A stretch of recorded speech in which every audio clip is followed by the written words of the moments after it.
Assalamualaikum warahmatullahi wabarakatuh.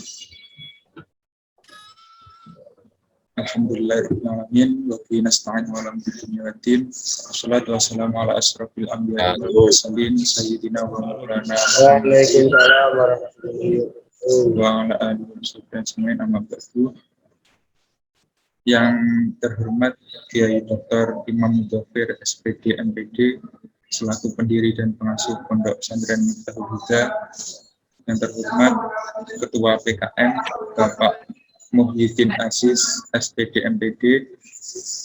Yang terhormat Bapak Ibu dosen Politeknik Negeri Madiun dan seluruh santri Pondok Pesantren Miftahul Huda Ndoro Madiun yang berbahagia.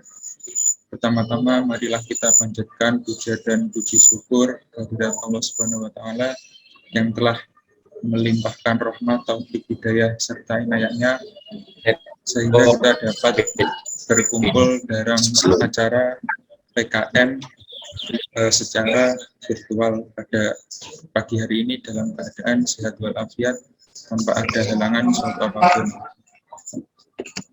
Kedua kalinya sholawat serta salam semoga tetap tercurahkan kepada junjungan kita Nabi Agung Nabi Muhammad SAW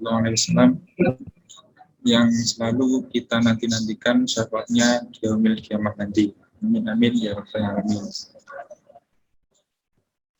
Pada pagi hari ini saya sebagai pembawa acara akan membacakan susunan acara pada pagi hari ini. Acara yang pertama yaitu pembukaan, acara yang kedua sambutan pengasuh Pondok Pesantren Miftahul Huda, acara yang ketiga sambutan dari Ketua PKM, acara yang keempat yaitu pemaparan materi, dan acara yang kelima penutup dan dilanjutkan dengan sesi foto bersama.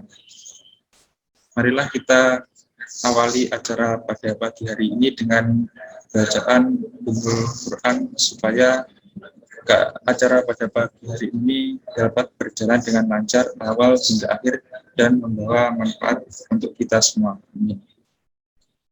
Liridhoillahi ta'ala wa lisyafaati Rasulillah. Al-Fatihah.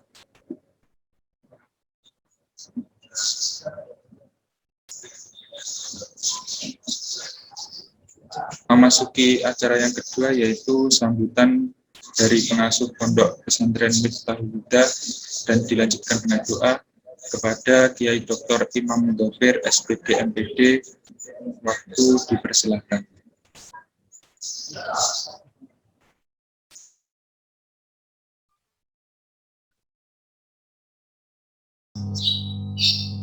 Assalamualaikum warahmatullahi wabarakatuh.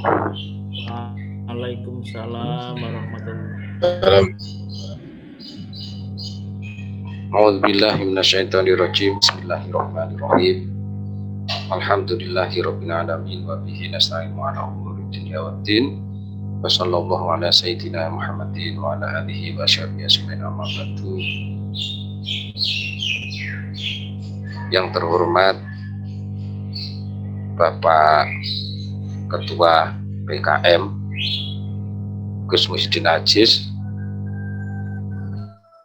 yang terhormat Bapak Ibu dosen Politeknik Negeri Madiun.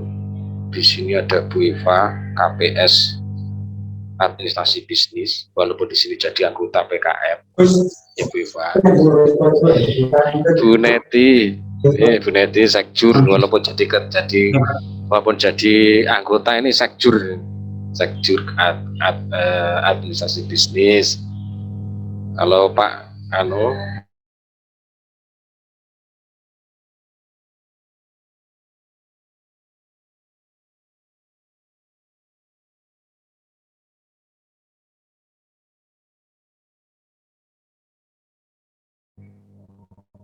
berkumpul di sini, dan santri Pondok Pesantren Miftahul Huda yang berbahagia pada kesempatan yang penuh barokah ini, marilah kita memanjatkan puji syukur kehadirat Allah SWT, yang mana pada kesempatan yang penuh barokah ini kita semuanya bisa berkumpul berwajah silaturahmi walaupun lewat online, tidak offline, tidak bertatap muka. Nanti bertatap tatapan jadi tidak enak nanti. Nah, sekarang online aja. Walaupun keadaan sekarang seperti ini, pandemi, mari kita berdoa semoga kita semua selamat, sehat, walafiat, panjang umur, amin amin ya rabbal alamin, dengan ungkapan alhamdulillahirabbil alamin. Yang kedua kalinya salat dan salam kami haturkan kehadirat Nabi Muhammad sallallahu alaihi wasallam biqouli Allahumma sholli wa sallim wa barik alaihi. Bapak Ibu santri Pondok Pesantren Darut yang berbahagia, pada kesempatan yang barokah ini kami selaku, kalau di sini ini selaku pengasuh, selaku pendiri dan pengasuh Pondok Pesantren Darut, kalau di PNM ini anggota PKM-nya Gus Ajis. Ya Gus Ajis, mohon maaf ya ini. Kalau di sini kok sambutannya pendiri dan pengasuh. Ya Pak Yai. Pertama kali saya mengucapkan terima kasih sebanyak-banyaknya yang tak terhingga kepada Bapak Ibu dosen Politeknik Negeri Madiun yang telah menyempatkan waktunya dan memilih di Pondok Pesantren Darut ini sebagai tempat PKM. Alhamdulillah kami mengucapkan beribu-ribu terima kasih Gus Ajis, Bu Eva, Bu Neti, Pak Dudi, Pak. Kapan-kapan silakan silaturahmi ke Pondok Pesantren Darut. Bu Eva, Bu Neti, Pak Dudi. Kalau Gus Ajis sudah kapan hari sudah ke sini. Semoga silaturahmi terus membawa berkah dan semoga pekan ini membawa berkah pada kita semuanya. Amin amin. Dan saya harapkan nanti output dari PKM ini bermanfaat bagi Pondok Pesantren Darut dalam pembuatan probiotik untuk budidaya ikan air tawar ya. Semoga bermanfaat barokah, itu yang dapat kami sampaikan. Marilah pada kesempatan yang penuh barokah ini kita buka dengan doa dan ditutup dengan doa nanti pada setelah acara selesai. Mari kita berdoa semoga acara pada hari ini bermanfaat barokah, bernilai ibadah di sisi Allah SWT, berjalan lancar, tidak ada halangan suatu apapun. Amin amin ya rabbal alamin. Allahumma sholli ala sayyidina Muhammad wa ala ali sayyidina Muhammad wa alhamdulillahi rabbil alamin. Allahumma barik lana fi awwalina fi ahlina fi auladina fi dzurriyyatina. Allahumma barik lana fi ma ataitana wa ta'alina futuhan arifin. Allahumma nawwir qulubana bi hidayah kama nawwirta bi syamsika wa qamarika abadan abada bi rahmatika ya arhamar rahimin. Wa sallallahu ala sayyidina Muhammad wa ala sayyidina Muhammad alhamdulillahi rabbil alamin. Subhana rabbika rabbil izzati amma yasifun, salamun ala mursalin, walhamdulillahi rabbil alamin. Shallallahu alaihi wa sallam. Fatihah. Alhamdulillahi rabbil alamin.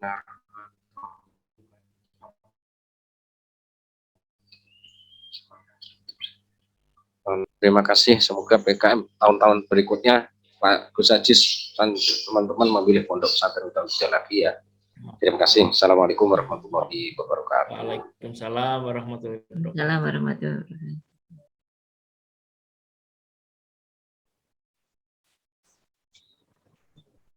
Sambutan kedua dari Ketua PKM kepada Bapak Muhyiddin Aziz SPD MPD, waktu dipersilahkan.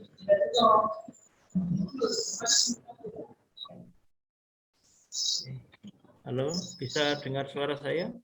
Bu Eva, Bu Neti, dan Bisa, Pak. yang lain. Oke. Assalamualaikum warahmatullahi wabarakatuh. Waalaikumsalam. Waalaikumsalam warahmatullahi wabarakatuh.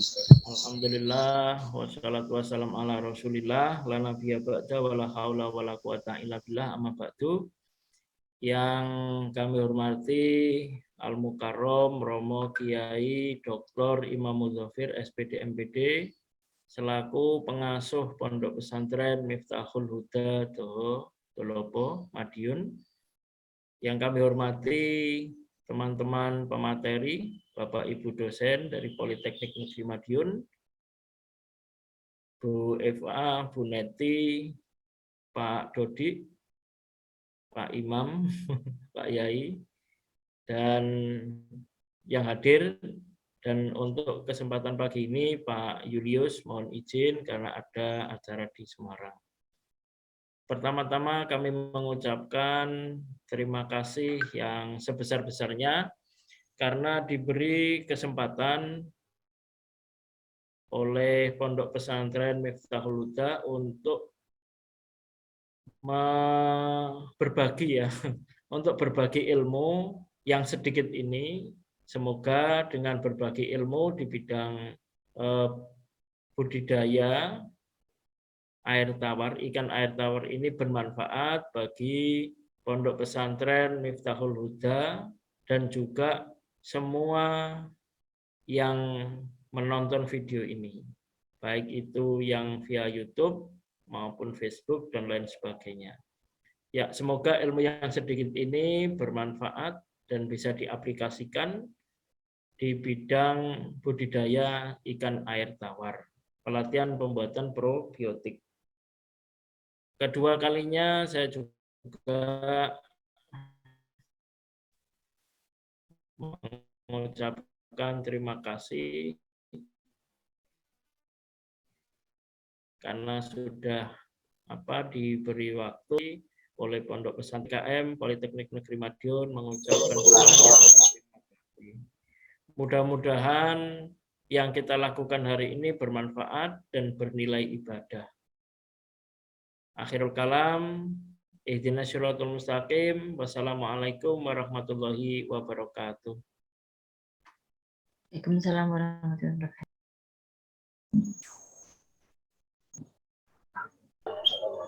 Acara yang keempat yaitu pemaparan materi kepada Bapak Ibu dosen yang bertugas. Waktu dipersilahkan.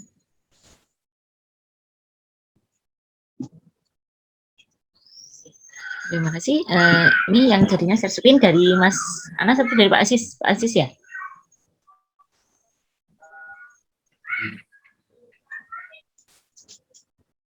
Speakernya Pak.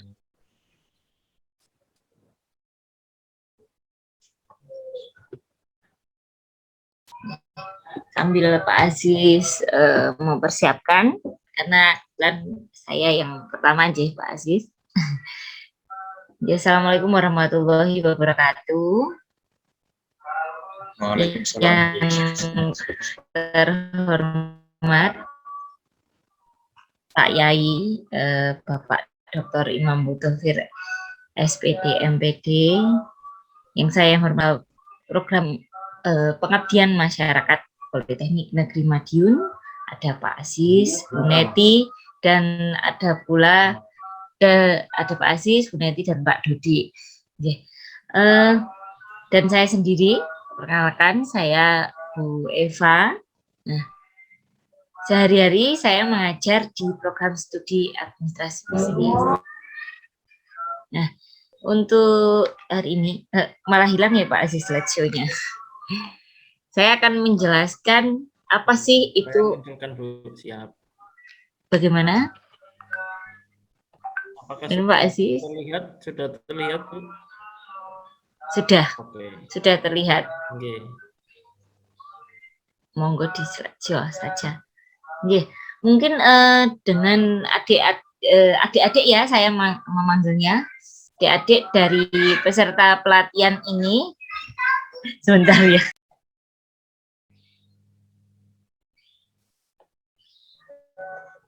Nah, adik-adik peserta pelatihan ini sebelumnya sudah, kalau kita lihat judulnya kita hari ini, pelatihan pembuatan probiotik untuk budidaya ikan air tawar. Sebelumnya saya sudah mendapatkan informasi dari Pak Aziz. Mohon maaf Pak Aziz, kok nggak kelihatan ya slide-nya. Bahwa sebelum PKM kita hari ini sudah pernah ada pelatihan mengenai budidaya lele, Pak Yai, dari Pak Musupri. Nah, jadi paling enggak ini sebuah rangkaian yang sangat tepat kalau dulu mengenai budidaya lelenya. Nah, untuk budidaya lele ini biar maksimal, lele ini tadi kan butuh asupan gizi, asupan makanan yang tepat, biar hasilnya juga maksimal pula. Karena pengalaman pribadinya Bu Eva, dulu itu saya pernah punya kolam lele, Pak Imam dan Bapak Ibu.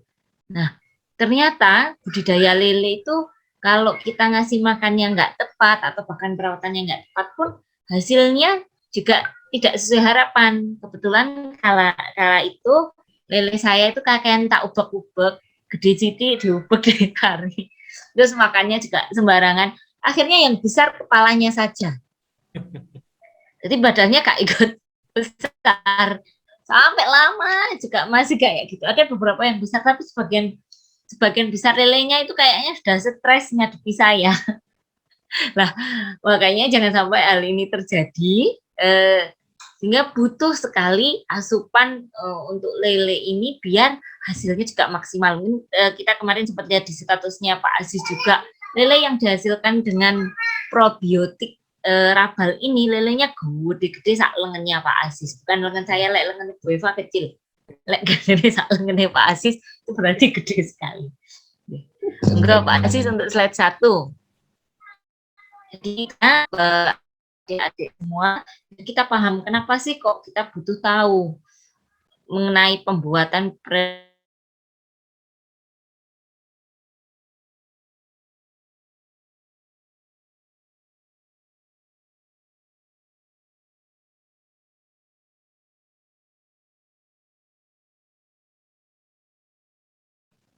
Nah, kalau di judulnya ada probiotik, kira-kira apa sih yang adik-adik ingat mengenai kalau ada kata probiotik? Coba Mas Ahya, Lek Bu Eva bilang probiotik, Pak jadi muncul nih sih. Gak apa-apa. Kalau tapi untuk probiotik, kira-kira saya ingin tahu satu kata ketika Bu Eva bilang probiotik, yang kamu ingat apa Mas Ahya? Mas Muhammad Ahya.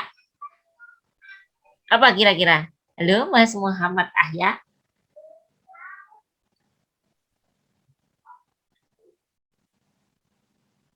Halo, Mas Ahya. Nggak dengar ya suaranya?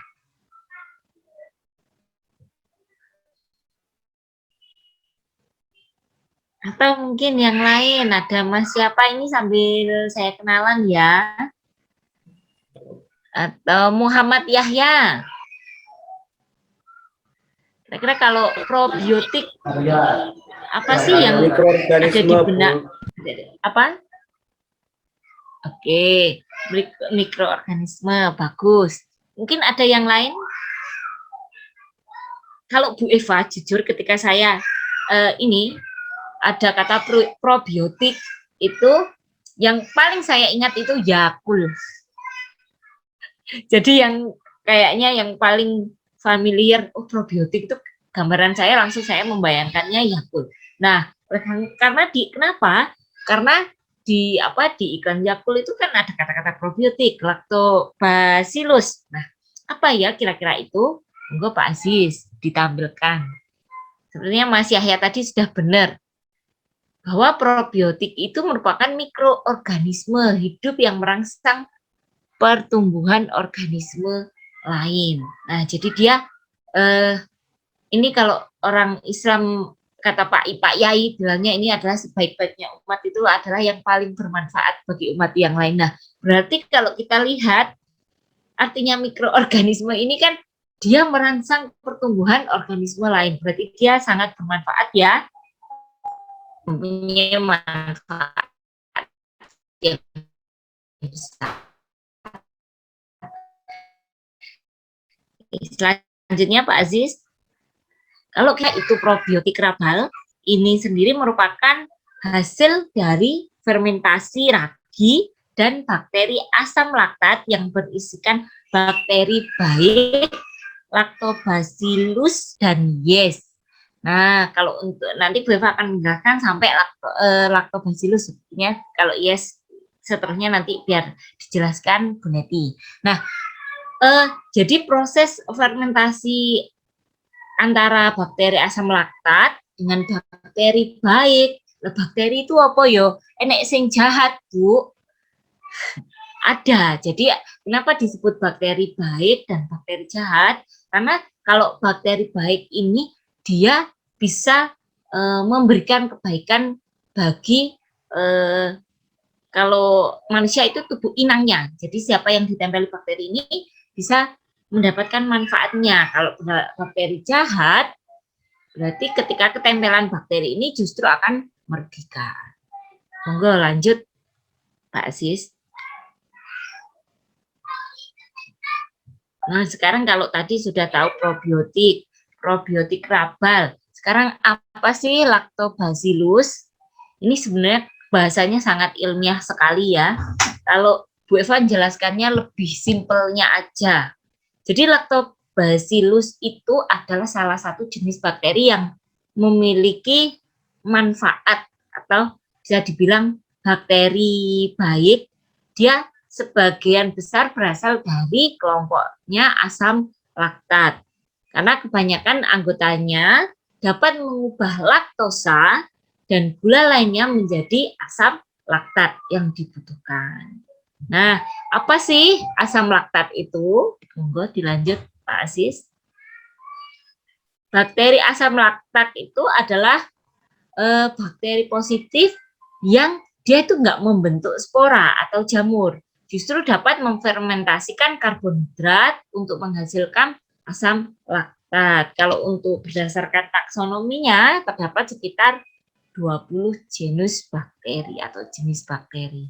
Jadi untuk bakteri asam laktat, Lactobacillus itu merupakan bakteri-bakteri baik yang bermanfaat bagi tubuh manusia ataupun makhluk hidup yang ditempelinya. Berarti kalau ini nanti masuk ke dalam tubuh lele, dia juga akan bermanfaat bagi lele itu. Untuk selanjutnya, langsung Bu Neti, monggo saya serahkan.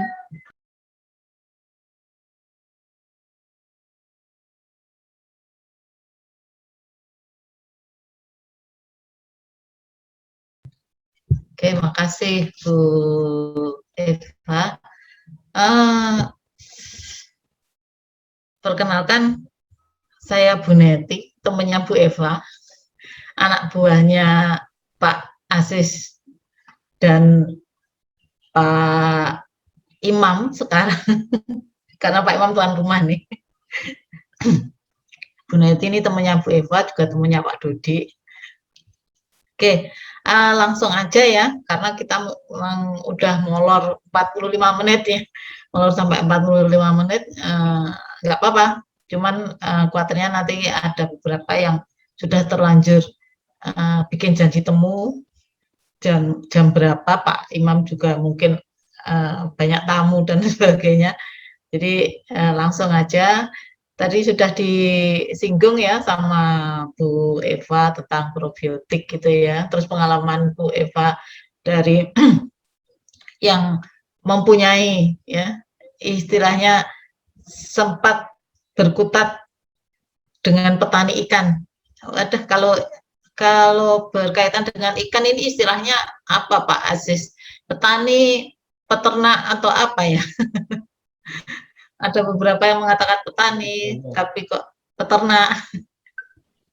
Oke, apapun namanya, apapun namanya, mungkin izinkan saya menyebutnya petani ikan ya, karena kan banyak di kebun ini nanti ya untuk ikannya. Nah, ada ini ya, sempat baca-baca juga, walaupun tidak 100% paham, tapi sempat baca-baca tentang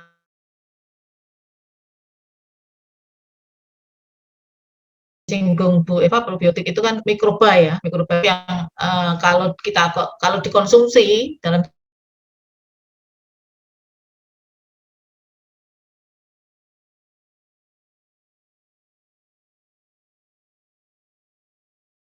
probiotik ini, cuman ini nanti ke belakangnya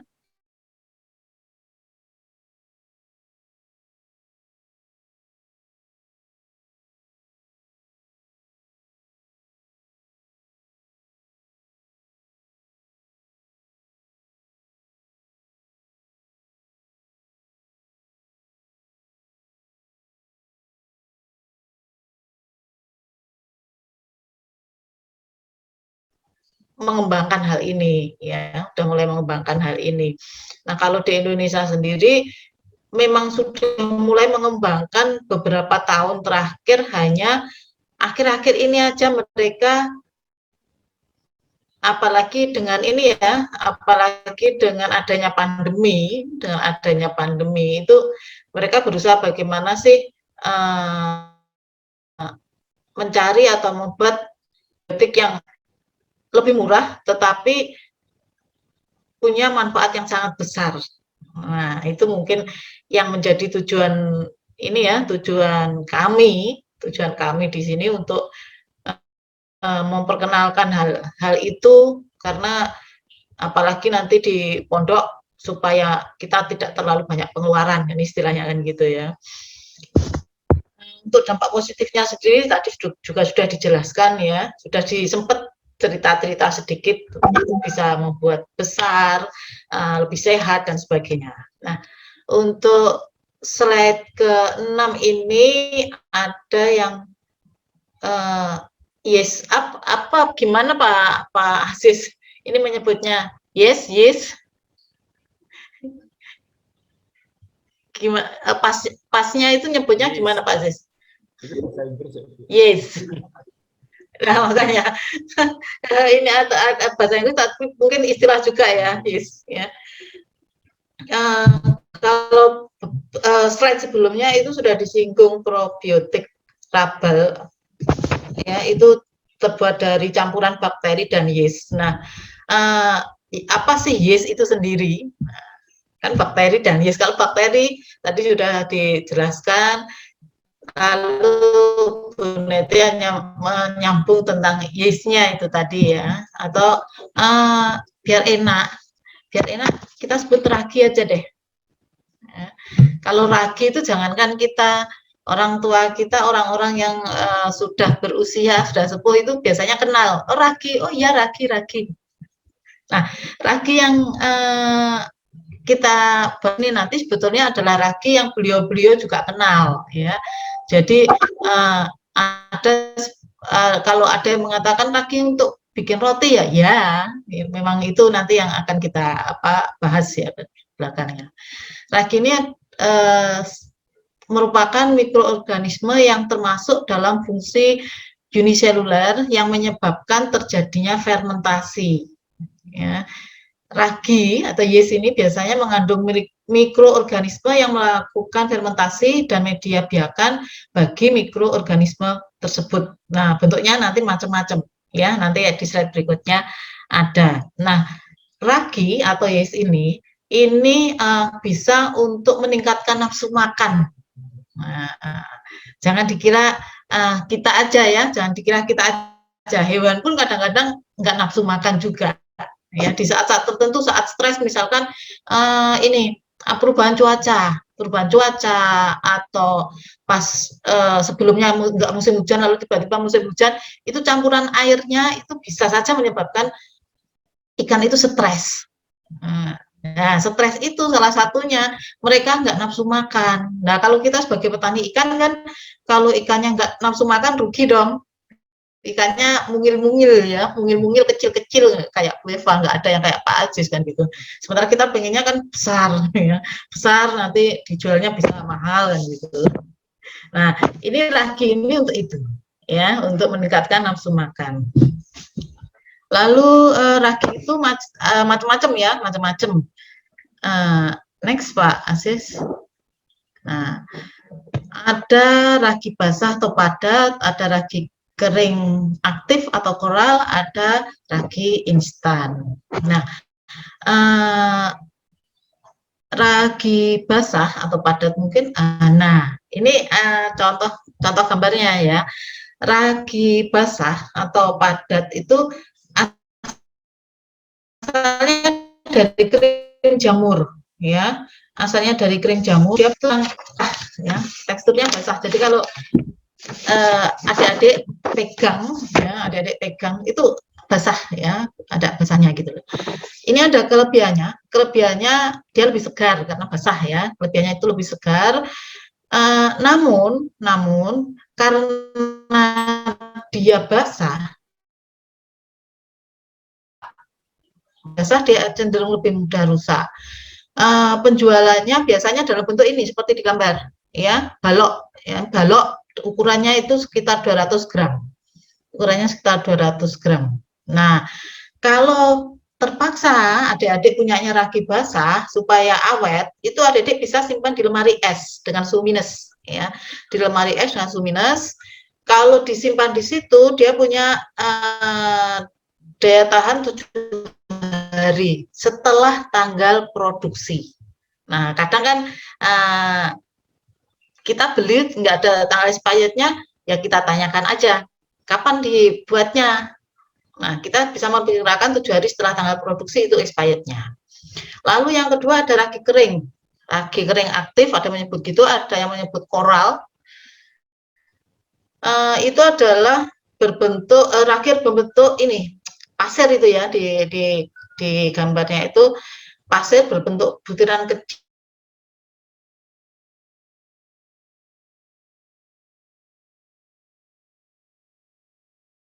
Ini kering. Hanya kalau kita mau memakai ini ragi kering ini, itu kita harus aktifkan lebih dahulu, ya, aktifkan lebih dahulu dengan mendiamkan di air hangat yang suam-suku. Ya, Bu, bisa enggak pakai air dingin? Bisa sih, cuman dia tercampurnya lebih lama. Ya, kalau itu hangat, ya, itu akan lebih cepat tercampur. Hanya nanti kalau mau dipakai, karena ini kaitannya dengan ikan, maka jangan hangat itu yang kita pakai, tapi diamkan dulu sesaat. Jadi pas udah dingin, tapi dinginnya kan sudah tercampur dengan ragi kering. Ya. Ragi tipe ini umur simpannya lumayan panjang daripada ragi basah tadi, mulai tanggal produksi. Kalau tadi ya basah, apapun kalau basah pasti nggak akan tahan lama, ya, apalagi ragi. Kalau ragi kering ini bisa lebih lama, yaitu 2 tahun setelah tanggal produksi.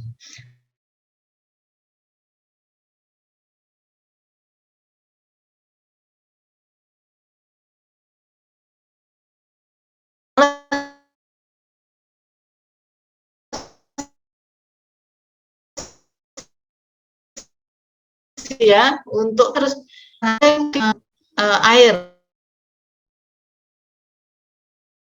mudah,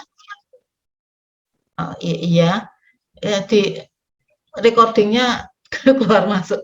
Oke, penggunanya sangat mudah, ya, karena pengaktifannya sangat mudah. Karena apa? Karena bisa kita campurkan langsung, nggak usah umek diremet-remet, nggak usah umek dicampur-campur, diaduk-aduk, nggak usah. Tapi langsung kita campurkan, ya.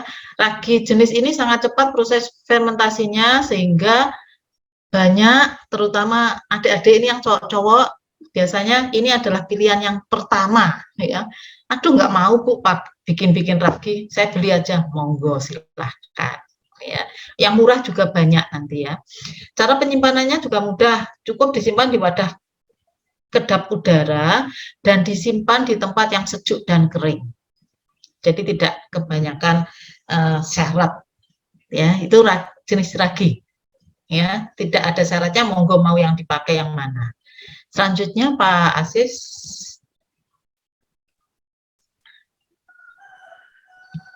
Nah, karena memang pelatihan atau PKM ini arahnya ke probiotik yang biayanya sangat murah, ya, maka di sini sengaja kami share harga yang semurah mungkin, ya, harga yang semurah mungkin, ya. Walaupun begitu jangan salah, ya. Walaupun dengan harga yang semurah mungkin, namun manfaatnya tetap banyak. Yang jelas tadi satu, meningkatkan nafsu makan, ya kan? Karena banyak sekali hal yang bisa membuat ikan itu cepat stres, ya, perubahan air, perubahan suhu, terus mungkin kalau ada anak-anak kecil kadang-kadang iseng tangannya udek di air, itu kan bikin stres, ya. Satu, meningkatkan nafsu makan. Yang kedua, jelas kalau ikannya semakin cepat besar, otomatis akan mempercepat waktu panen, ya, cepat panennya. Kalau yang lain ikannya kecil-kecil, nunggu gede, kita hitungan hari aja ikannya sudah besar, jadi mempercepat waktu panen, ya. Terus kalau nafsu makannya banyak, dia banyak makan, secara otomatis akan meningkatkan bobot ikan. Kan kalau ikan kita belinya mesti per kilo kan, per kilo, maka ikan itu akan meningkatkan bobot kalau kita pakai probiotik Rabal ini. Terus yang keempat, meningkatkan penyerapan protein. Ya, meningkatkan penyerapan protein sehingga dia jadi daging secara maksimal. Ya, jangan sampai ikan yang kita jual itu cuman gembos ya, istilahnya gembos, tapi dia betul-betul dagingnya ada. Ya. Terus menghilangkan, selain itu probiotik Rabal itu menghilangkan atau mengurangi bau air kolam akibat amonia. Ya. Yang harga tadi Pak Aziz mungkin. Nah ini, dari slide ini terlihat sekali bahwa probiotik Rabal yang kita bikin itu dengan harga 38.000 ya. Total semua itu dengan 38.000, air isi ulang, air kelapa, ragi tape, gula Jawa, enak sekali gitu ya, Yakult, ini probiotik Rabal. Oke, nggak ada 40.000 sisa 2.000 masian. Slide selanjutnya, Gus. Lalu bahan-bahan apa sih yang dibutuhkan dalam pembuatan probiotik Rabal? Bahannya ada di sekitar kita. Harus beli baru, boten, ya. Tidak harus beli baru, ya. Tidak harus beli baru. Bahan probiotik Rabal, air bersih 9 liter. Ini dengan harga yang 38.000 tadi ya. Susu Yakult 2 botol, ragi tape 1 atau 2 butir yang sudah digiling halus. Ya. Kalau raginya ragi instan, nggak usah atik giling, ya, nggak usah digiling, udah langsung ya. Terus air kelapa murni diambil dari 1 buah kelapa tua, tetes tebu sebanyak 3 tutup botol, ditambah dengan setengah liter air bersih, diaduk-aduk, lalu dimasukkan. Jika kesulitan mencari tetes tebu atau molase, dapat diganti dengan 1 kg gula merah atau Jawa yang telah diencerkan dengan setengah liter air terlebih dahulu. Maka di slide sebelumnya tadi memang kami sudah tuliskan langsung gula merah, itu dengan asumsi gula merah itu adalah bahan yang paling cepat kita temukan. Oke, itu ini bahan-bahannya. Selanjutnya, Gus. Peralatannya. Nah, peralatannya sama, tidak perlu beli baru. Yang ada di sekitar kita, asalkan belum pernah dipakai untuk membuat sesuatu yang mungkin nanti justru akan meracuni ikan. Ya, mungkin habis dipakai mengambil pasir atau bagaimana, cuci bersih itu masih nggak apa-apa. Ya, peralatannya adalah ember, ukurannya sedang, ya. Yang ukuran sedang, lalu ember besar hitam. Apakah harus hitam? Enggak juga sih, enggak harus hitam ya Pak Aziz ya sepertinya ya. Enggak harus hitam, tapi yang besar ya, yang besar. Terus gayung air, corong air, jirigen ukuran 10 liter. Apakah harus 10 liter? Enggak juga ya, tapi idealnya 10 liter, sendok makan dan cawan. Namun ingat, sebaiknya kalau memang ini nanti digunakan probiotiknya untuk ikan, untuk ternak, maka sebaiknya walaupun sudah dicuci bersih, jangan kita pakai ya. Khusus biarkan untuk mereka, biarkan mereka punya sendiri peralatan makannya ya. Oke. Slide selanjutnya.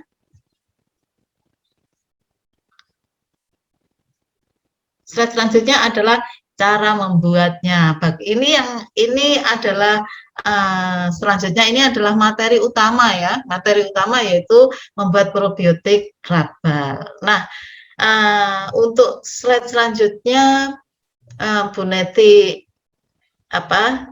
serahkan ke yang berwenang, yang sudah benar-benar berpengalaman membuat probiotik Rabal, yaitu Gus Muyi, Pak Aziz.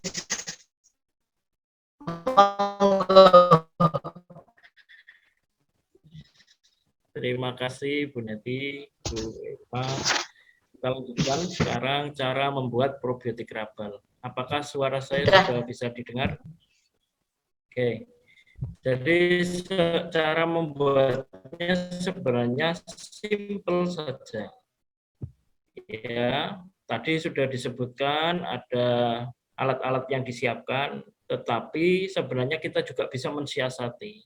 Jadi mensiasatinya bagaimana, semuanya dimasukkan dalam bahan-bahan tadi, dimasukkan dalam jerigen ukuran 10 liter. Ya, kalau mau diakali seperti itu bisa, ukuran 10 liter. Tapi kalau mau diaduk, diratakan di luar juga boleh. Ini di sini ada tahapannya. Cara pembuatan probiotik herbal yang pertama, semua bahan secara berurutan dicampur dalam satu wadah ember besar, kemudian aduk semua kira-kira 2-3 menit hingga semua bahan tercampur merata. Kemudian masukkan ke dalam jerigen 10 liter, lalu tutup serapat mungkin karena akan ada proses fermentasi. Ya. Kemudian kita simpan, yang bahan tadi kita simpan di dalam jerigen itu selama 7-10 hari dengan kondisi minim cahaya matahari ya. Caranya bagaimana? Kita tutup jerigennya, terus kita bungkus dengan plastik warna hitam supaya apa? Supaya bisa maksimal diproses fermentasi. Tetapi apa? Ini ya, selama proses fermentasi itu karena kan menguap ya, keluar apa? Uap atau gas, kita harus membuka tutup jerigennya. Pas pagi hari kita buka sebentar, habis itu kita tutup lagi supaya apa?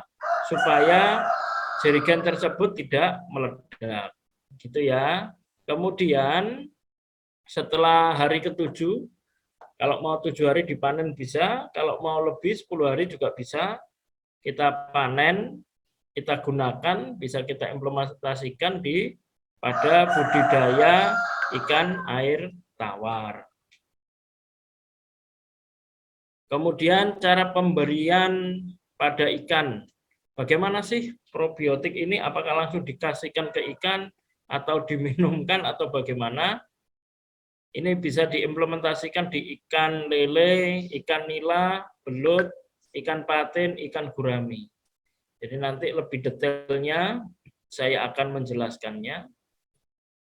Yang pertama, probiotik herbal dapat diberikan dengan dosis 2-3 tutup botol per meter kubik kolam. Jadi nggak banyak-banyak. Jadi kalau saya kemarin implementasikan di ember, saya nyoba di uji coba sudah 3 tahun ini ya saya budidaya. Di ember itu saya kasih 2 tutup botol kecil itu ya. Itu selama berturut-turut 3 hari sampai air itu berubah hijau. Artinya kalau sudah berubah hijau kan mikroorganisme atau bakteri baik yang ada di dalamnya sudah bekerja maksimal, baru kita taburi bibit ikan. Itu nanti ikannya insya Allah akan sangat cepat pertumbuhannya. Karena buktinya lele itu saya budidayakan di ember isi 80 liter, itu saya isi 100 ekor lele, itu saat 3 bulan sudah bisa kita panen dengan bobot 1 kilonya 11 ekor. 10-11 ekor dalam waktu 3 bulan. Dengan treatment probiotik herbal. Kemudian dapat diberikan juga pada pakan pelet dengan dosis 1 kg pelet, 2-3 tutup botol probiotik herbal, plus setengah air hangat, campurkan dengan aduk sampai merata, diamkan 10-15 menit sebelum kita berikan kepada ikan atau namanya dibibis. Mengapa ini kita lakukan? selain kita mengurus airnya nanti bisa berwarna hijau, bisa berwarna merah, tergantung kita pengennya sistemnya apa. Itu nanti kalau kita bibis, pakan itu kalau pelet itu kan keras ya. Kalau kita bibis pelet itu kan akan sedikit apa ya istilahnya, bukan lembek, sedikit lentur gitu. Artinya ketika dimakan ikan itu langsung bisa dicerna dengan baik. Kalau pelet itu masih terlalu keras, biasanya ikan itu akan ada masalah dengan pencernaan. Dan di sisi lain, karena tadi kita bibis dengan probiotik rabal, artinya sistem pencernaan pada ikan ini akan maksimal.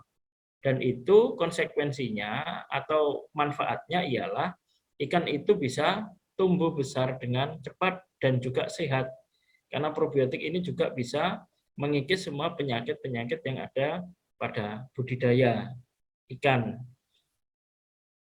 Kemudian cara pemberian pada unggas. Ini bisa juga diberikan pada ayam ya, ayam broiler, ayam kampung, itik, bebek dan sebagainya. Karena dulu di Pondok Miftahul Huda juga ada ayam ya. Kalau saya dulu pernah lihat itu ayam chopper itu ya. Nah, nggih Pak Yai nggih. Nah, ayam chopper ini kalau dikasih dengan probiotik rabal apa bisa? Bisa, sangat bagus. Saya sudah buktikan, saya juga punya ternak, makanya tadi kan dengar suara itu ya, jago berkokok dan lain sebagainya. Saya pakai ayam petelur Isa Brown yang saya liarkan dengan tujuan saya ingin mengkonsumsi makanan-makanan yang meminimalisir dari kimia. Jadi ayam petelur saya itu ayamnya ayam petelur Isa Brown. Body bungkusnya telur ya seperti telur di pasaran, tetapi isinya itu insya Allah minim dari bahan kimia. Saya treat bagaimana saya beri makan menggunakan probiotik rabal dan saya lepas. Jadi saya liarkan ayam itu di pekarangan kebun gitu ya. Caranya kalau memberi makan ini tadi dikasih diminum juga bisa. Diberi pada air minum dengan mencampurkan 2 tutup botol untuk setiap 1 liter air minum. Ini supaya apa? Supaya pencernaan ayam itu bagus, staminanya juga bagus, nanti imunnya bagus, tidak mudah sakit. Kemudian dapat juga diberi pakan unggas dengan mencampurkan 2 tutup botol per kilo pakan yang diberikan. Ini nanti caranya difermentasi pakannya. Jadi hari ini kita campur dengan probiotik dan air hangat, besok baru kita kasihkan kepada ayam atau kepada unggas atau kepada itik dan lain sebagainya. Itu kalau untuk pedaging cepat sekali besarnya. Kalau untuk petelur sehat ayamnya suka bertelur. Sudah terbukti ya, saya uji coba ini 3 tahun sebelum saya berani publikasikan. Dan ini juga melalui uji coba para ilmuwan yang lain. Saya belajar dari materi-materi para ilmuwan itu dan saya buktikan dan ternyata benar. Sehingga saya berani sampaikan kepada publik. Oke, kemudian cara kerja probiotik rabal. Ini probiotik rabal merupakan bahan yang terbuat dari campuran berupa bakteri Lactobacillus dan yeast hasil dari fermentasi. Ini bakteri baik ya. Kemudian probiotik ini diklaim tidak berbahaya oleh beberapa penggunanya dan aman bagi ternak yang dibudidayakan karena terbuat dari bakteri baik. Cara kerjanya sederhana. Mengurai makanan yang dapat dicerna dengan baik oleh usus sehingga pakan yang terserap dikonversi menjadi daging secara maksimal. Nah, makanya nanti jajinya gemoy ya Pak Yai ya. Gemesin. Karena semuanya kan gendut-gendut gitu. Ya, gemoy. Kalau ternaknya gendut, kan dijual juga menghasilkan banyak, ikannya lele besar-besar. Nah, syukur-syukur nanti jadi sentral UMKM ya, budidaya lele. Pondok Pesantren Miftahul Huda, Kabupaten Madiun, pelopor ya, luar biasa. Nanti kita bisa produksi macam-macam itu untuk UMKM milik pondok pesantren. Manfaat probiotik herbal secara umum ya meningkatkan nafsu makan dan pertumbuhan ternak ikan dan unggas. Jadi meningkatkan nafsu makan. Nah, kalau nafsunya sudah muncul, nafsu makan loh ya, nafsu makannya sudah muncul, otomatis makannya banyak dan akan gemuk. Kalau nggak mau makan ya berarti watamat kalimatur rabbika ya. Nang innalillahi. Oke, yang kedua, mempercepat waktu pemanenan dan tentunya akan mengurangi biaya pakan. Ini lebih efektif dan efisien. Mampu meningkatkan bobot ikan dan unggas. Ya, ini jadi gemuk-gemuk. Meningkatkan daya tahan tubuh atau imunitas ikan dan ternak agar lebih kuat menghadapi serangan penyakit dan perubahan suhu atau iklim. Ini juga sudah saya buktikan, biasanya ayam itu pada bulan-bulan pancaroba, antara Juli, Agustus, September itu biasanya banyak yang mati. Alhamdulillah ini belum ada yang mati, karena kita coba rawat dengan probiotik herbal. Jadi nanti bisa diterapkan di peternakannya pondok juga. Pokoknya semoga berkah ilmunya. Pada ayam akan mengurangi bau kotoran. Nah, ini ternyata probiotik herbal. Ini kadang-kadang kita mikir kok sakti banget ya. Memang iya. Ketika kita kasih probiotik herbal, minum sama pakan kita fermentasi, kalau di ikan lele, amonia kolam itu akan terurai. Jadi kolam ikannya nggak bau. Kalau di ternak, ayam itu, kohe atau kotoran ayamnya itu kering, jadi dan tidak bau. Itu kelebihannya. Sehingga kebersihan kandang, kebersihan kolam budidaya juga terjamin. Artinya apa kalau terjamin? Ya, biota yang ada di dalam air, di dalam budidaya itu bagus, hidup semua dengan baik. Nah, ini juga mampu meningkatkan penyerapan protein pada pakan dan mengubahnya menjadi daging secara maksimal. Garis besar manfaat probiotik dalam budidaya perairan. Ini kalau peningkatan nilai gizi makanan, ini ya, perbaikan enzim untuk pencernaan, penghambat patogen atau hama. Jadi bakteri-bakteri yang jelek atau hama-hama, penyakit-penyakit akan hilang dengan treatment probiotik herbal. Zat penambah pertumbuhan, jadi nanti ikannya akan cepat besar karena semua medianya sudah kita rawat dengan baik. Ya kayak manusia ini kan tergantung dengan udara. Kalau udaranya jelek ya kita cepat wafat, kita nggak sehat gitu ya. Ikan juga gitu. Kalau airnya bagus, pakannya bagus, ikannya juga pasti sehat dan cepat besar. Peningkatan respon imun, nah ini penting sehingga tidak mudah terserang penyakit ya ikan tersebut. Perairan, meningkatkan kualitas perairan, insya Allah akan terjaga dengan baik. Kemudian untuk manfaat probiotik herbal untuk budidaya ikan lele, itu perairan secara umum, sekarang ke lele, khusus lele, meningkatkan nafsu makan dan pertumbuhan ikan lele, mempercepat waktu panen dan penghemat pakan atau pelet, meningkatkan bobot ikan lele, meningkatkan penyerapan protein dari alga air kolam dan pelet agar menjadi daging secara maksimal, mengurangi bau air kolam ini ya. Kalau kemarin saya tunjukkan ada GWS itu Green Water System. Jadi air kita treatment dengan probiotik herbal ini bisa berbentuk hijau seperti jamrut, hijau jamrut itu ya. Ada juga RWS itu Red Water System, warnanya merah seperti darah, tetapi bagus ikannya akan cepat gede. Kenapa? Karena amoniak dan gas beracunnya hilang. Kemudian uji coba ini, ya saya uji coba di 2 ember itu bentuknya kan beda airnya. Yang satu kemerah-merahan, yang satu kehijau-hijauan. Itu sama treatmentnya, tapi ada perlakuan khususnya.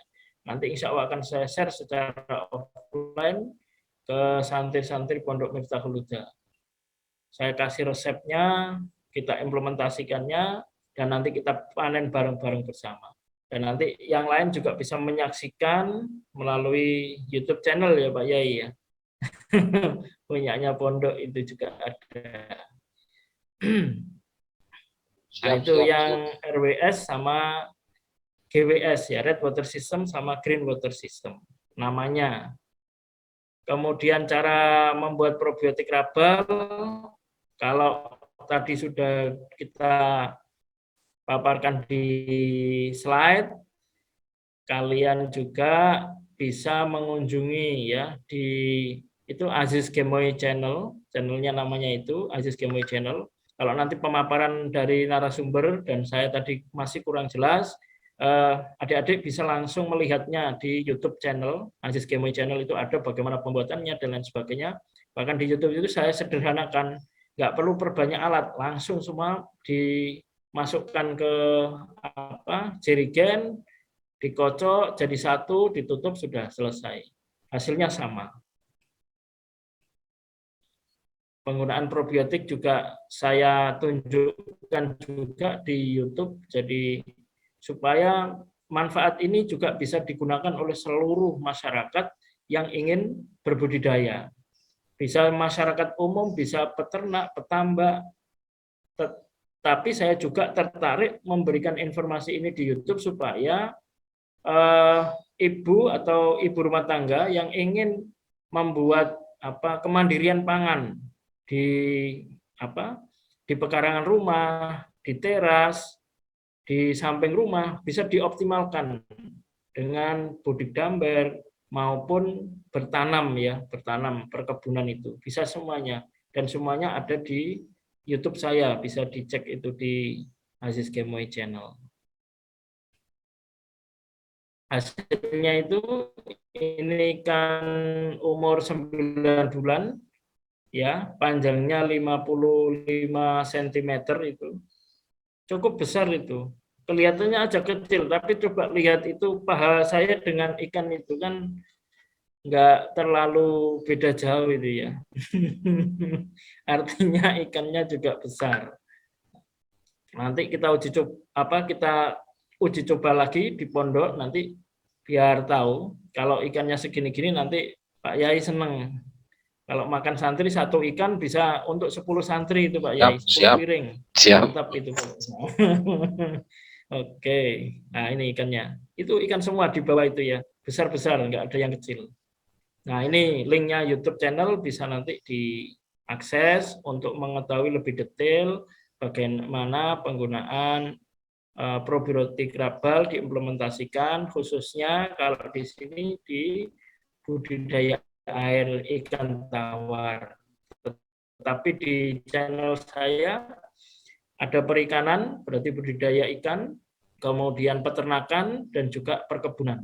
Jadi pengennya saya menstimulus semua masyarakat agar mau berbudidaya, beternak, dan berkebun dalam skala rumah tangga, sehingga muncullah kemandirian pangan, gitu ya. Tidak tergantung pada dunia luar, jadi dalam rumah tangga itu sudah bisa menyetok makanannya, kemandirian pangannya sendiri.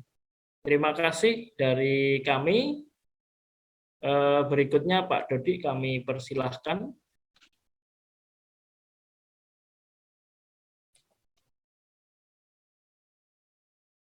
Monggo Pak Dodi. Terima kasih Pak Aziz. Wah, kalau saya perhatikan dari peserta kita hari ini ada 17 termasuk saya sendiri yang merasa masih muda ya, muda sekali. Iya, muda. Terlalu muda, Pak Dodi terlalu muda. Iya, yang lain generasi milenial. Saya yang penting sehat. Iya. Sehat Pak Dodi. Oke. Pak Yai, Pak Aziz, Bu Neti, Bu Eva, saya mau ngobrol bagian akhir kepada teman-teman santri. Saya kata teman-teman loh ya, aku tidak mau, iya teman-teman. Artinya kita sama. Tapi sebelum saya ngomong, soalnya saya ngomong siang ini nggak memberitahu, nggak hanya mengingatkan aja. Iya. Kenapa toh air laut itu rasanya asin? Ya, teman-teman santri bisa jawab nggak? Kenapa air laut itu rasanya asin? Anu Pak, kebanyakan keringet ikan. Oh gitu ya. Ya, ada lagi. Ada yang bisa jawab nggak? Kecuali dosennya, ya. Aku nggak pengen dengar suaranya dosen. Aku mau dengar teman-teman santri ya.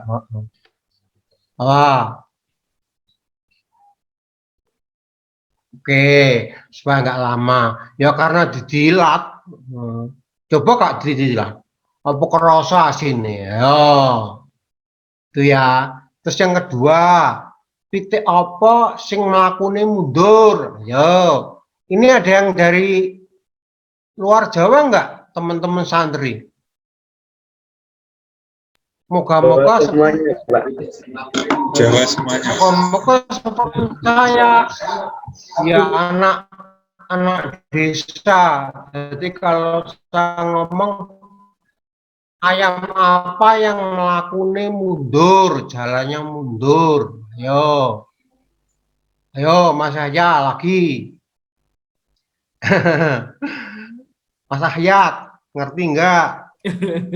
Enggak ngerti. Ya karena mau dibawa ke pasar, mau dijual. Kan dikempet ngene. Dodol pitik kan mesti dikempet yang kelek ngene. Sirai pitik mesti yang gurih toh, mesti mundur.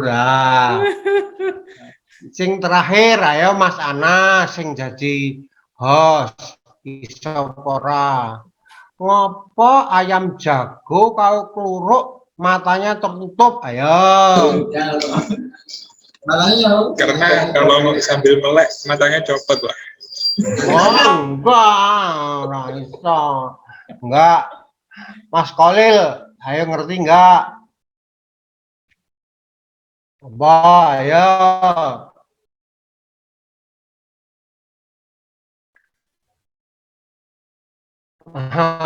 Ya karena dia sudah hafal.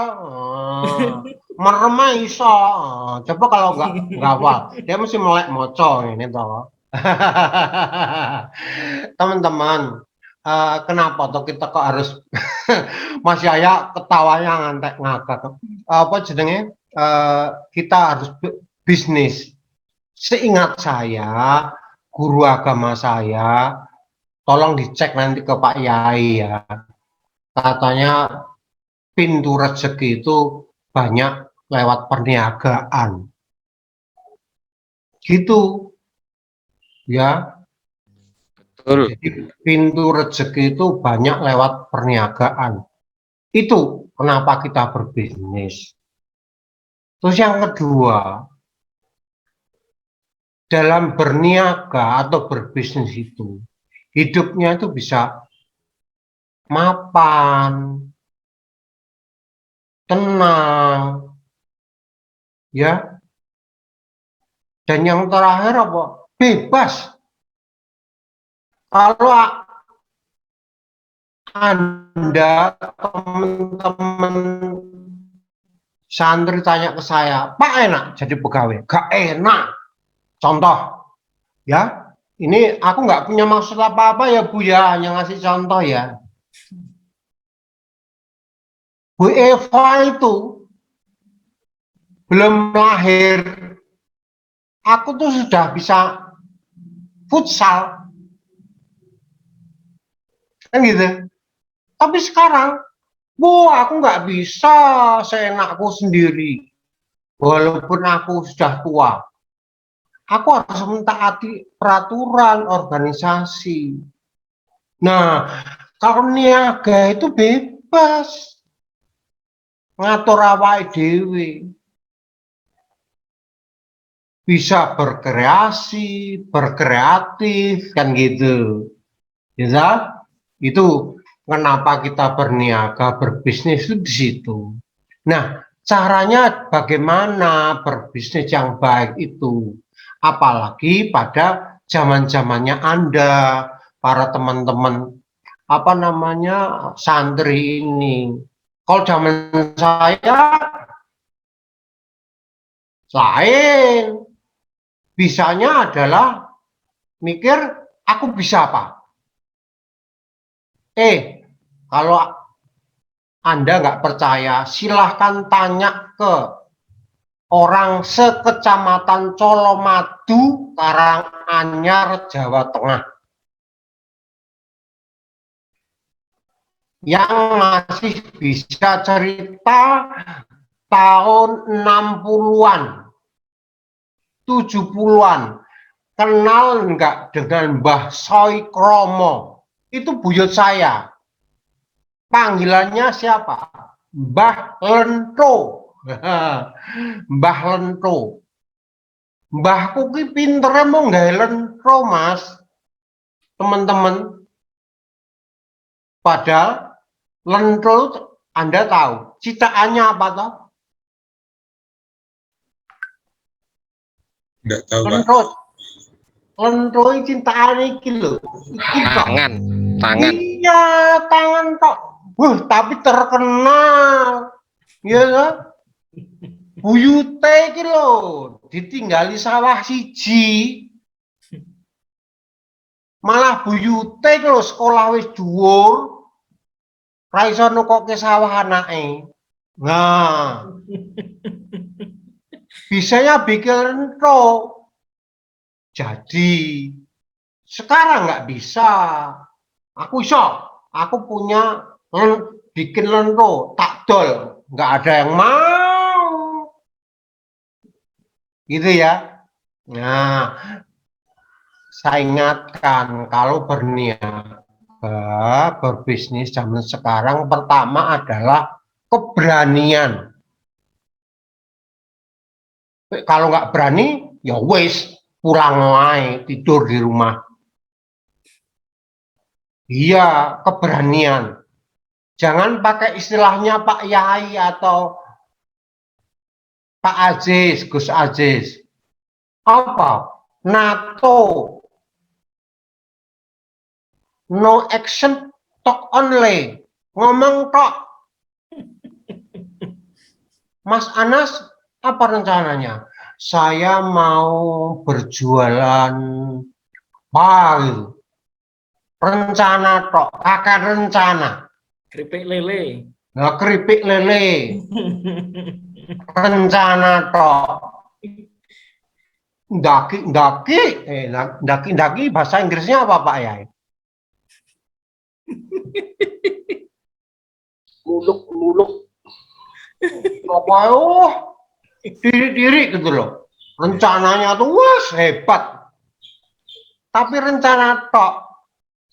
Ya, omong tok. Nggak jalan gitu.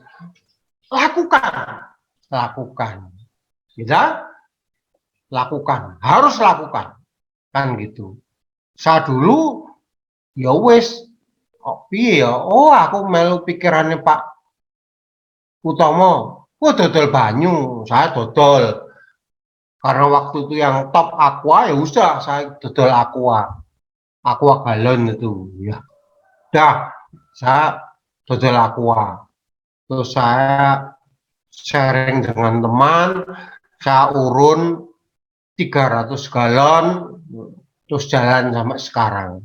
Kan gitu. Yang kedua apa? Lah zaman Anda itu beda dengan zaman saya. Teknologi. Nah sudah pegang itu. Anda punya sosial media, Anda punya YouTube, Anda punya Instagram, Anda punya Twitter, ya dan sebagainya. Kalau ke arah situ nanti bisa tanya itu nanti ke Bu Eva, ke Bu Neti, bagaimana kuasai teknologi itu, ya toh?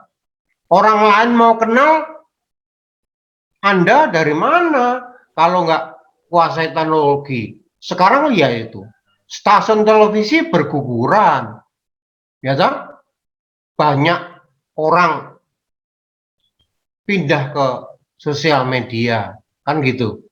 Yang ketiga, kita dengarkan, kita pelajari, kita mengerti pada siang hari ini apa bahasa Jawane product knowledge. Ya, ilmunya sudah panjenengan pegang dari Gus Ajis tadi.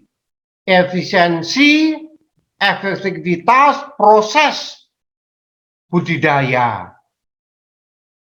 Faktor uniknya sudah dipegang. Itu segera lakukan. Uniknya sudah dipegang Anda. Yang perlu adalah sekarang keberanian dan kuasai teknologinya. Produk knowledge-nya sudah diberikan oleh teman-teman saya tadi. Gitu. Tapi yang penting yang pertama, berani. Jangan bahasa garisnya istilahnya ngkogek gitu. Maju kena, mundur kena. Maju enggak, mundur enggak. Mengkogek, kogek, no. Iya. Lakukan, segera lakukan. Kan gitu. Ada masalah, selesaikan. Oh, gitu aja. Gak usah mikir sing neko-neko. Iya. Rugi? Iya, pasti. Gitu. Rugi pasti. Nggak ada ceritanya orang jalan itu nggak kepleset, nggak jatuh. Kan gitu.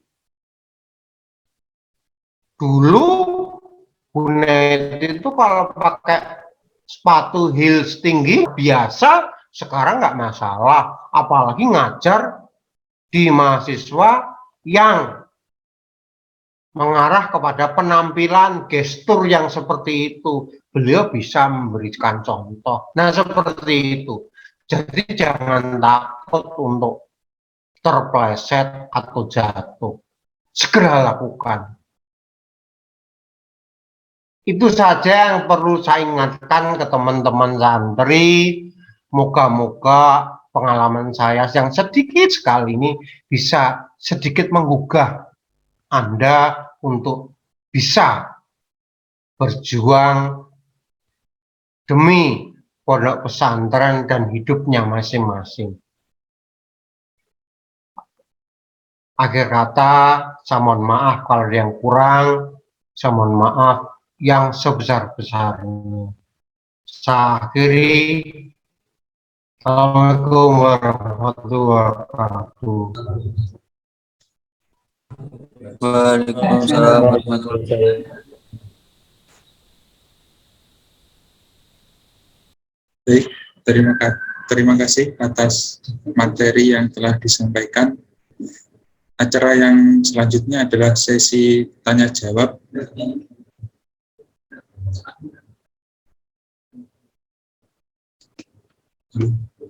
Mungkin ada pertanyaan. Mas Anas, silahkan di-handle. Baik, suara saya sudah kedengaran. Ampun Mas Anas. Baik, terima kasih atas materi yang telah disampaikan. Acara selanjutnya yaitu sesi tanya jawab. Silakan dari teman-teman santri, mungkin ada pertanyaan yang perlu disampaikan, nanti akan dijelaskan oleh dosen yang telah menyampaikan materi. Silakan.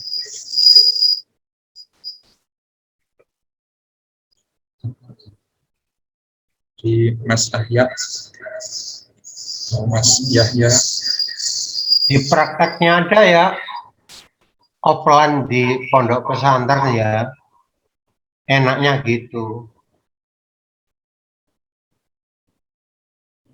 Iya, Pak. Silakan teman-teman santri. Bertanya, Pak. Oke, silakan. Oke, dari Mas Yahya. Ya. Faktor tempat atau suhu nih, tempat atau suhu itu apa menjadi faktor yang paling penting dalam budidaya ikan, Pak? Bisa Penempatan kolam itu loh, Pak. Kolamnya itu loh. Bisa diulang pertanyaannya? Mohon maaf, suaranya kecil. Penempatan kolam ikan itu apa menjadi faktor yang paling penting agar ikan itu cepat besar atau segera panen, Pak? Oke, terima kasih. Langsung dijawab atau gimana, Mas Anas? Ya, pertanyaannya bisa langsung ditanggapi oleh Pak Aziz atau Oke. Neti.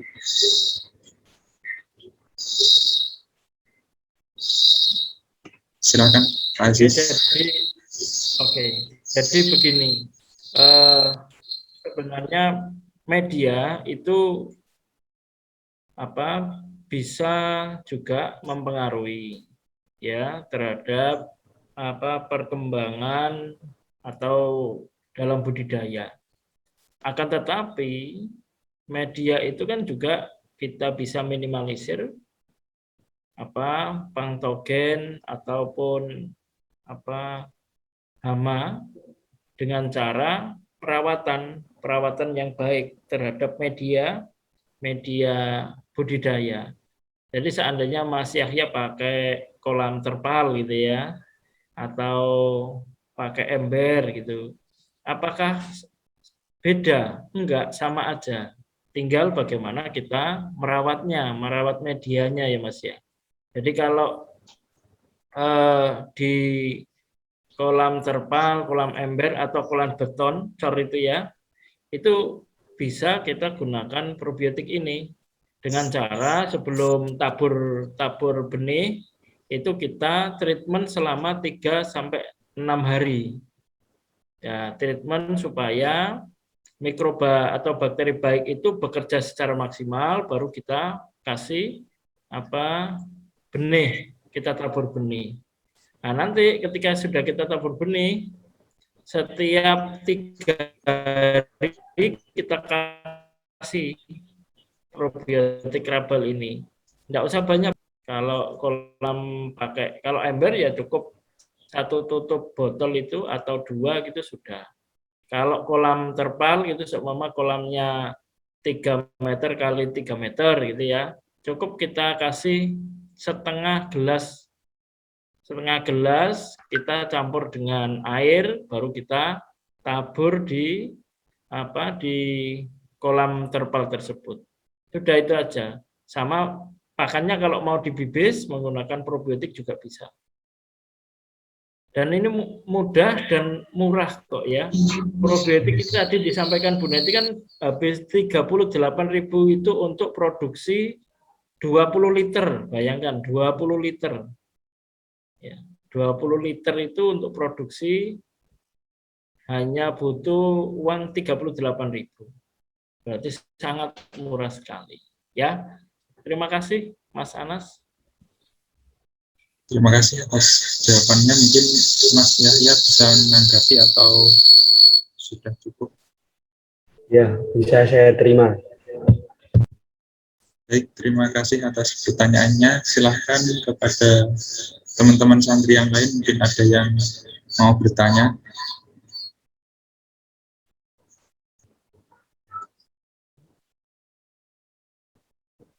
Kalau tidak ada, mungkin saya sendiri Pak Aziz mau bertanya. Silakan Mas. Kan biasanya itu di pondok itu kan budidaya lele di kolam itu gimana ya caranya besar ya, biar bisa ukuran itu sama.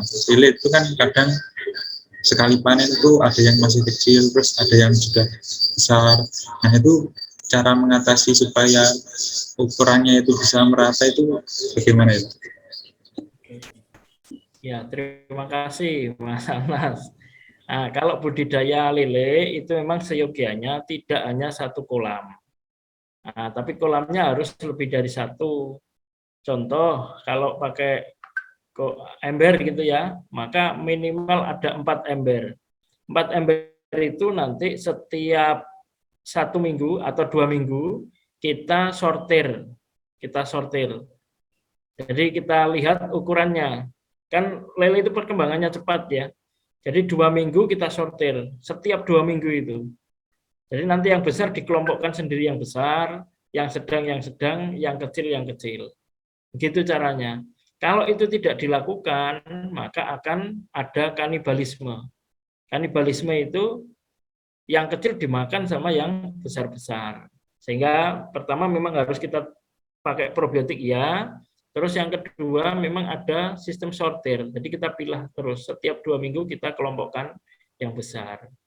Yang besar, yang sedang, yang kecil. Supaya apa? Supaya nanti kalau panen, karena lele itu ada yang cepat besar ya, ada yang enggak gitu. Ya di video YouTube saya itu yang paling tidak bisa besar sendiri. Karena 3 bulan itu sudah saya panen kan. 3 bulan, setiap 3 bulan kan saya panen. Nah itu yang kecil-kecil sendiri itu saya biarkan. Saya uji coba bisa besar enggak. Ternyata bisa sebesar itu ya, 55 cm itu dari yang paling kecil. Tapi saya biarkan sampai 9 bulan. Gitu. Caranya gitu ya Mas Anas. Ya Pak Aziz, kalau untuk idealnya dalam satu kolam itu kira-kira diisi berapa lele jumlahnya? Tinggal nanti dilihat kolamnya berapa besarnya gitu ya. Kalau seumpama 2 meter kali 1 meter gitu ya, itu diisi 500 ekor masih bisa. Itu artinya tebar padat ya Mas ya. 2 meter kali 1. Nah, kalau kolamnya 3 meter kali 3 meter bisa diisi 1.500 sampai 2.000 bisa. 2.000 ekor. Tetapi nanti harus ada sistem sortir. Kalau enggak gitu, waktu panen 3 bulan gitu, tebar 2.000 bisa tinggal 1.000. Yang 1.000 kemana? Dimakan. Karena lele memiliki sifat kanibal. Jadi harus ada sistem sortir. Gitu. Terima kasih.